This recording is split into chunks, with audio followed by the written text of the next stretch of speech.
Манас аба майданында транзиттик борборду түзүү албетте бир канча пикирлерди жаратты. Көпчүлүгү муну аймакта коопсуздук камсыз кылууга жасалган кадам дешсе, айрымдары Америка Кошмо Штатынын ижара акысын көбөйткөнү мындай чечимди кабыл алууга чоң роль ойноду деп жатышат. Бул багытта маектешүү үчүн биз студиябызга Жогорку Кеңештин депутаты Рашид Такаевди чакырдык. Рашид Бакирович, биринчиден биздин студияга кош келипсиз. Негизи биздин жолугушуубузга негиз болуп берген бул жакын арада эле сиздер өзүңүздөр колдоп бердиңиздер. Негизи айтсаңыз, мына ушул транзиттик борбордун Манас аба базасынан принципиалдык өзгөчөлүктөрү кандай? Туура айтасыңар, 25 июнда биз парламентте карап туруп, ушу америкалыктар менен келишим түздүк. Эми мурунку келишим менен денонсация кылбадыкпы? Аларды эми 12 мамлекет менен мурун келишим бар эле да, 12 мамлекеттин келишимин жокко чыгарамыз да биз. Вот. Эми болсо авиабаза, мындай айтканда, бүгүнкү күндө жок. Булар чыгып кетип атат. Мына 11 мамлекетти чыгып кетти, америкалыктар болсо даярдык көрүп чыккангачы. Анан сүйлөшүүлөр жүрүп, биз эми америкалыктар менен өзгөчө келишим түздүк. Себеби бүгүнкү күндө америкалыктар 36 миллион бөлө турган болушту. Анан ушундай транзитный борбор түзүлө турган болду. Америкалык солдаттарды, значит, ошол транзитный борборго алып келип, анан ал жерден ушу транзит менен ушу Афганистан, Пакистанга кете турган центр болуп атат да. Ал жерде материальный технический снабжение. Анан ал персонал, военный персонал иштегени ал жерде болбойт. Только ушу жардам бергени, ушу транзит менен келген жүктөрдү, адамдарды транзит менен келген ошолорго жардам берип, ошолорду бөлөк мамлекетке жөнөткөнгө жардам берет.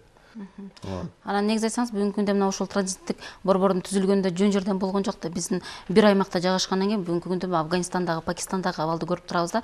Анан бул жерде түшүнүктүү Кыргыз өкмөтү менен АКШнын өкмөтүнүн ортосунда түзүлгөн келишим. Бирок мына ушуга бизге өнүктөш, ушул аймакта турган биздин башка уюмдар кызматташып келебиз. Мисалга алсак, бул Жамааттык коопсуздук келишим уюму, ошондой эле Шанхай кызматташтык уюмуна кирген мамлекеттер мына ушул биздин чечимге кандай карайт деп ойлоп турасыздар бүгүнкү күндө? Ушу мамлекетибиздин коопсуздугун сакташ үчүн биз ушул кадамга барып атабыз да. А биздин эми ОДК боюнча, ШОС боюнча биздин партнерлор булар эми жөндөн жөн бул кадамдар жасалбайт. Бардыгы менен макулдашып, сүйлөшүп, мына Россиянын президенти кече күнү айтты, бул транзитный борбор ачылганы Кыргызстанда бизге ушу терроризм менен күрөшкөнү жардам берет деп ушундай өзүнүн жообун берди да президент. Анан бөлөк мамлекеттер дагы колдоосун көрсөтүштү. Анан дагы бир суроо да, бул жерден эл арасында баягы сөздөр жүрбөйбү азыркы күндөчү? Ушул Манас майданында эле бүгүнкү биздин түзүлгөн транзит кооптонууларды жаратпайбы деген дагы ойлор жаралып жатат да. Биз бул кадамга баргандан кийин бардык жактарын өлчөп, таразалап, баягы 7 жолу өлчөп, бир жолу кес дегендей сөз бар. Биз ошондой кылдык.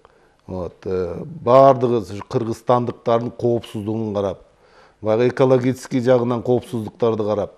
Эми мен ойлоймун, бул келишимди бардыгыбыз депутаттар колдоп бердик, специалисттер менен дагы сүйлөштүк, көп адамдар менен сүйлөштүк. Биз ойлойбуз, бүгүнкү болуп аткан кырдаалда мен ойлоймун, ушу элибиз дагы түшүнүш керек. Ушу биз Кыргызстандын коопсуздугу үчүн ушу кадамдарды жасадык деп. Анан сизге берилчү бир акыркы суроо да, бүгүнкү күндө сиз мына ушул багытты түшүнгөн адис катары айтсаңыз, Кыргызстан канчалык деңгээлде сырттан кол салган, мисалы үчүн кече Жалал Абадта болгон окуяда, мына ошондой учурларда өлкөнү ошол душмандардан коргой алат?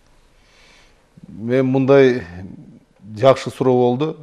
Мен мындай айтат элем, бардыгы ошо коопсуздукту сакташ үчүн бардыгы ой жүгүрүш керек, ошол кадамдарды жасаш керек, органдарга жардам бериш керек. Бул бир эле ошол милициянын же СМБнин задачасы эмес да. Бул элдин задачасы деп ойлоймун да. Рахмат, сизге албетте биздин суроолорго келип, убактыңызды бөлүп жооп берген үчүн ишиңизде ийгилик болсун.